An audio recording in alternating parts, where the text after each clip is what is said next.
مریم نواز کو مفتاح اسماعیل پر رحم نہ آیا، نون لیگ سے مفتاح اسماعیل کک آؤٹ۔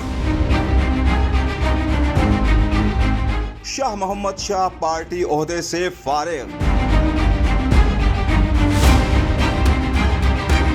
مفتاح اسماعیل اور شاہ محمد شاہ کی مایوس کن کارکردگی پر نون لیگ کی چیف آرگنائزر ایکشن میں آ گئیں۔ نون لیگ نے دونوں رہنماؤں کو پارٹی عہدے سے ہٹانے کا بڑا فیصلہ کر لیا۔ مریم نواز کا کہنا ہے کہ صوبائی صدر شاہ محمد شاہ اور جنرل سیکرٹری مفتاح اسماعیل کی کارکردگی مایوس کن رہی۔ دونوں کو عہدوں سے ہٹا کر نئے لوگوں کو ذمہ داری دی جائے گی۔ مسلم لیگ نون کی نائب صدر نے کہا کہ مفتاح اسماعیل کو آئندہ کوئی اہم ذمہ داری نہیں دی جائے گی۔ مریم نواز نے شکوہ کرتے ہوئے کہا کہ جب نون لیگ کے لوگوں نے دوسری جماعتوں میں شمولیت اختیار کی تو شاہ محمد شاہ اور مفتاح اسماعیل کیا کر رہے تھے؟ دونوں رہنماؤں نے اہم کارکنوں کو پارٹی کو خیر بات کہنے پر انہیں روکا تک نہیں اور نہ ہی قیادت کو آگاہ کیا گیا۔